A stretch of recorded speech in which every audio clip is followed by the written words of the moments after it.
Well, I opened the Quran, read the first page, then the second, and then very quickly, in the second surah, about 37 verses into the Quran, I came upon the story of mankind. Whoever authored this Quran clearly did not understand the real meaning of the story. And so I just read through it once, and then I read through it again, just to try to see what kind of point the author was making, and then I read through it a third time and a fourth, and then I realized this is something strange going on here. I'm going to read this much more carefully. I'm going to need to go through this story line by line, verse by verse, because it's obvious that the author is trying to bring out another point, and I wasn't quite sure what it was, but definitely he packs a lot of meaning into almost every word. And I thought the writer at least seems to have a great measure of brilliance. So I came to the 30th verse of the second surah, Surah Al-Baqarah, and it began like this. It said, "Behold, your Lord said to the angels, I am going to place a vicegerent on earth." The Arabic word is khalifa. It means a representative or an emissary of mine. "I am going to place a vicegerent on earth." And they said, the angels said, "Will you place therein one who will spread corruption and shed blood, while we celebrate your praises and glorify your holiness?" And God said, He said, "Truly I know what you do not know." See, that's the verse that hooked me. That's the verse that caught my attention. That's the one that kept on making me read the story again and again and again. Because listen to the way it begins. "Behold, your Lord said to the angels, I am going to place a representative of mine on earth, a vicegerent of mine, an emissary, one who acts on my behalf." I thought, that's not the way it goes. You're not supposed to be placing man on earth in some positive role, some elective office. You place man on earth as a punishment for his sin. Clearly, I knew the author didn't quite get the point. But still, it was an amazing line. But then I come to the next line, and it says, "And the angels say, will you place therein one who will spread corruption and shed blood, while we celebrate your praises and glorify you?" I looked at it again. I couldn't believe the question. They said, "Will you place therein one who will spread corruption and shed blood, while we, the angels, celebrate your praises and glorify you?" I looked at that and I said, exactly. That would be my question. Why would you create this being, supposedly for some positive role, when he's capable of doing tremendous wrongdoing? When he could spread corruption and shed much blood? Why would you create this violent and pernicious creature when you could create angels?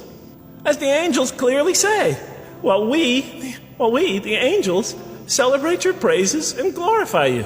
They're asking one of the most fundamental questions in the entire history of religion.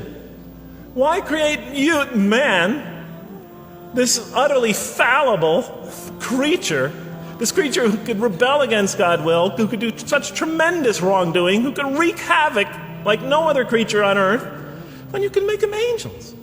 I looked at that question and said, that's my question. I'm not even a single verse into the story of mankind, and there before me I see my question. That whole question, everything that I ever thought, everything that I ever experienced, everything that I ever knew was in that question. It was as if the author took my life and wanted to pick out exactly the right question to humiliate me, to provoke me, to anger me. Why create man, this most destructive and violent creature, when you could make them angels? And then look at the answer. And he said, God said, "Truly I know what you do not know." You know, in modern parlance, we would say, I know exactly what I'm doing. I read that and said, what? You know what you do not know? You know exactly what you're doing? Well, please inform me. Tell me what you're doing. Because, I'm 28 years old and I haven't figured out it yet. And I have a lot of issues that I'm still dealing with that's connected to this question. You can't just get off that easy. You can't just tell me you know exactly what you're doing. Not after what I've been through. Not after you made me this way. And then I realized, of course, I was arguing with a God I didn't even believe in. So we turn to the next verse. Well, it turns out that the Quran just doesn't dismiss the question. It starts to answer it a little bit. And in the next verse it says, "And he taught Adam," God taught Adam, "the names of all things. And then he placed them before the angels and said, tell me their names if you are right. And he taught Adam the names of all things. So here we see Adam is not only just a creature who knows how to name things, who's acquiring the gift of language, but he's also a learning creature. God is teaching him. Now right here, right in this verse, and it'll come even clearer in the subsequent verses, that the very first thing that the Quran is going to emphasize here is man's intellect. He is a learning creature. He is taught. And what is he taught? What is one of the great intellectual gifts he's given? In response to the angel's question, the gift of language.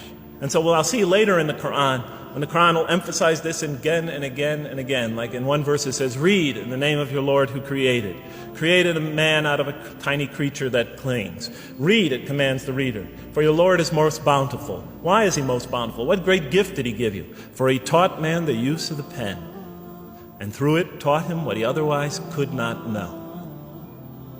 And time again, the Quran will call upon man to use his intellectual faculties and swear by his intellectual faculties and to use them correctly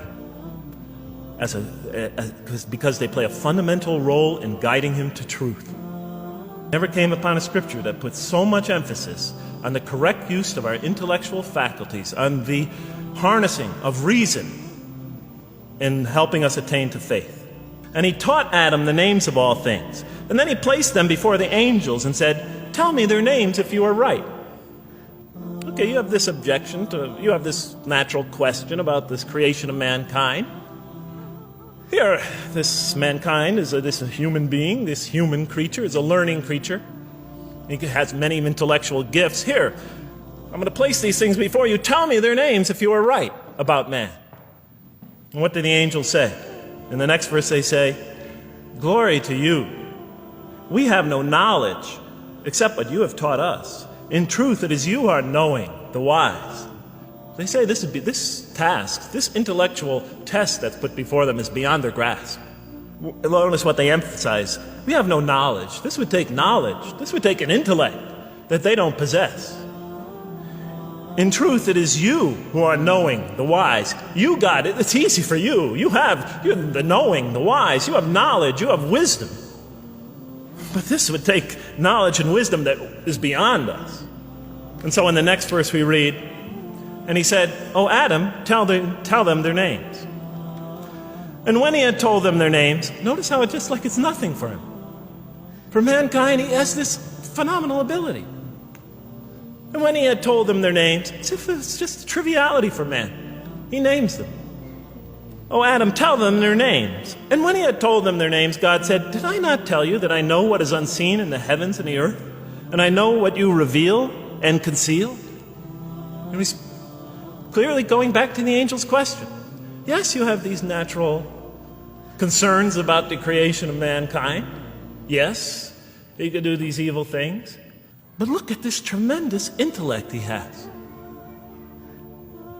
This is something you have overlooked, that you haven't considered. And that's clearly the point of these verses. Even though I felt that the author didn't quite, it was as if I realized that he didn't misunderstand the story.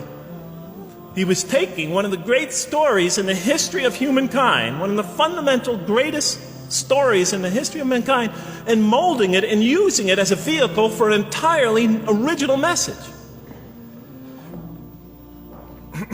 And God said, "Did I not tell you that I know what is unseen in the heavens and the earth?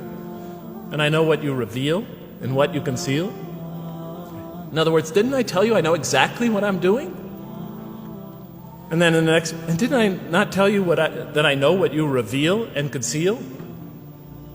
I looked at that. What question what did they reveal and what did they conceal? What did their question reveal and conceal? I thought about it for a minute. Oh, it's obvious. What did their question reveal? Just go back and look at the question. It revealed the sinful and sinister propensities of man. I mean, it's obvious, right? They revealed the sinister and evil propensities of man. But what did their question conceal? And all you have to do is think about it for a minute. Human beings, yes, they could do evil. Yes, they could do wrong. Yes, they could create misery. But they could also do exactly the opposite. They could choose to do evil. They could choose to do tremendous good. They could choose to do tremendous violence. They could choose to show tremendous compassion. They could choose to be, to live by falsehood. They could choose to live by the greatest truths. They could be terribly ugly. They could be terribly beautiful.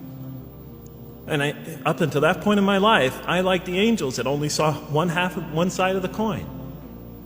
I had always been obsessed with the evil potentials of human beings. So we go on to the next verse. And behold, we said to the angels, bow down to Adam, and they bowed down. But not so Iblis. Iblis is like the father of Satan. Satan's satanic beings. He refused and was arrogant. He was of those who reject faith. An interesting statement.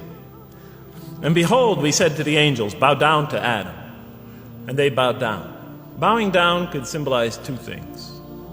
Bowing down could symbolize the superiority or potential superiority of one being over another, and so they bowed down to them. Bowing down could also mean that they serve that creature in some respect. Of course, the Quran says that all beings serve God, all created beings serve God.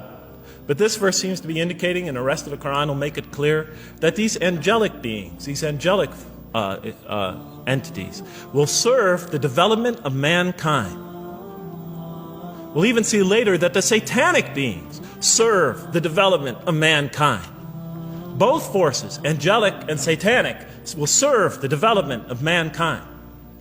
And the angelic and the satanic forces will be catalysts for those moral choices that they make. They will heighten the human being's awareness of the rightfulness and the wrongfulness of the choice he's about to make. And the self, the soul, the nafs, as they say in Arabic, will have to make the ultimate choice between good and evil. And that choice, that test will come again and again and again as human beings either grow or decline. And those tests will come again and again and again to try to help him towards his spiritual evolution, to bring him back. But that choice is ultimately ours.